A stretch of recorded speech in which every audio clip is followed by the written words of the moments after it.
예, 안녕하세요. 노동백과 시선. 오늘 28번째 시간 시작하도록 하겠습니다. 오늘은 휴업, 그 중에서도 관련 있는 쟁점을 좀 살펴볼 것인데, 엄밀히 말하면 이제 휴업 그 자체는 아니고요. 부당해고에 관련한 문제가 발생했을 때, 그런 거 있잖아요. 일하지 못한 기간 동안에 받았어야 되는 임금은 어떻게 할 것인가. 그 해고가 또 위법한 해고라면, 그 임금을 어떻게 처리해야 될 것인가에 대해서 이제 논의가 있어요. 일단 뭐 상식적으로 내가 정상적으로 일을 했더라면 임금을 받았을 거 아니냐. 그러니까 그 돈을 줘야 될 것이 아니냐. 이런 얘기를 이제 할 수는 있죠.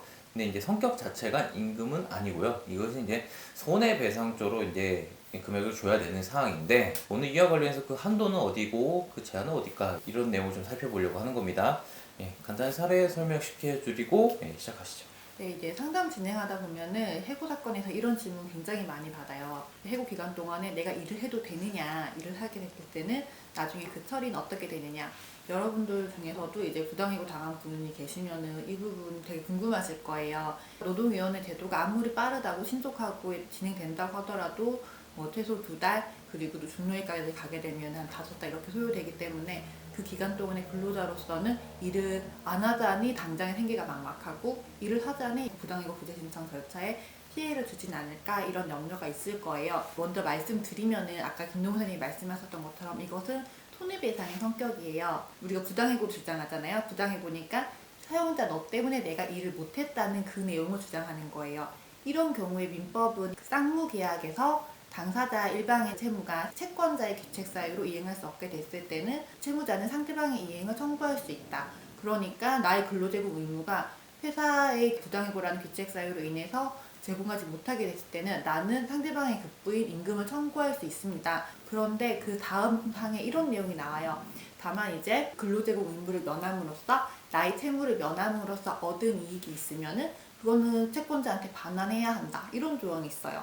그러니까 내가 상대방의 부당해고로 근로하지 못했기 때문에 그 기간에 다른 데서 일을 해서 수익을 얻었으면은 이거는 채권자의 상대방 회사한테 반환해야 한다, 이렇게 해석이 되는 조항이에요. 그러니까 민법 그대로 적용하게 되면은 내가 부당해고 기간 동안에 당장 생계가 막막해서 일을 했다면은 내가 막상 이제 부당해고로 인정받고 난 다음에 사용자한테 청구할 수 있는 금액이 없게 되는 그런 부조리한 일이 벌어져요.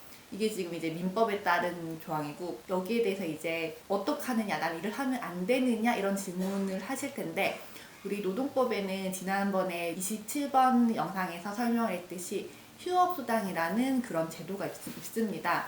그러니까 회사의 어떤 귀책 사유로 근로를 할 수 없게 됐을 때는 평균 임금의 70%를 휴업수당으로 지급해야 되는데, 부당해고도 역시 사용자의 귀책 사유로 인한 사용자의 관리 범위 내에 있는 사정임이 분명하고, 그렇기 때문에 평균 임금의 70%는 휴업수당으로서 지급해야 된다. 이것이 대부분 판례이고, 실무적으로도 내가 일을 했다 하더라도 평균 임금의 70%는 회사에 달라고 청구할 수 있어. 그러니까 임금 상당액의 전액은 아니지만 70%는 청구할 수 있다. 그러니까 내가 이제 부당해고를 당하고 다른 데 취업을 했다 하더라도 나의 부당해고 구제 신청을 제기할 실익은 있다. 이 점 설명해 드리겠습니다. 공제 한도에 대해서 법이 없다 보니까 이제 대법원이 만들어낸 이제 판례법인데요. 이렇게 노동법은 민사적인 일반 원칙을 다 따라가지가 않습니다.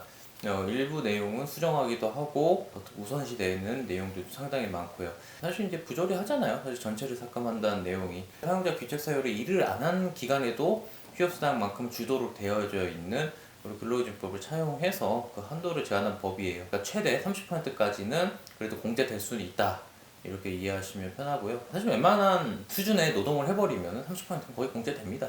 다만 이제 뭐 아르바이트 같은 거, 뭐 작게 그런 걸 하신 경우는 공제액이 굉장히 크지 않기 때문에 실익이 있고요.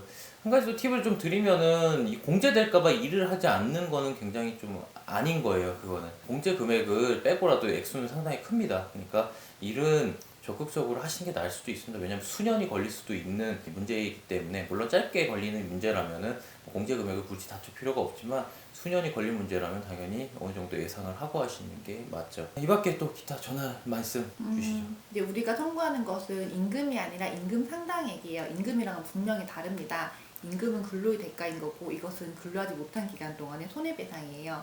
그렇기 때문에 이제 임금과 임금 상당액이 어떤 차이가 나느냐 이렇게 했을 때 이제 임금을 지급하지 않으면은 형사처벌 대상이지만 임금 상당액을 지급하지 않았다고 해서 내가 이거 노동청에 갈 수는 없고 그 형사처벌 대상이 되지 않습니다. 그리고 내가 이제 만약에 불이익을 실컷 다투고 이제 복직을 해야 되는데 회사가 문을 닫았어요. 망해버렸어요. 그러면 이제 임금 상당액을 주지 못하는 그런 상황이 벌어질 수도 있잖아요. 이게 임금이라면 최단금을 받을 수 있는데 임금 상당이기 때문에 최단금이 적용이 안 돼요. 그런데 이제 최단금을 규율하는 임금채권보장법에는 휴업수당 또 최단금으로 보호하고 있습니다. 70% 가량의 이제 휴업수당만큼은 최단금으로 보전받을 수 있다. 요점까지 설명드리고 오늘 영상 마치겠습니다. 흰노무사TV가 진행한 노동백과 시선 이렇게 해서 28번째 시간까지 좀 같이 해봤고요. 뭐 궁금한 점 있으시면 우리 네이버 카페 이용해 주시면 되고 좋아요, 구독은 늘 부탁드립니다. 여기까지 하시죠. 감사합니다. 감사합니다.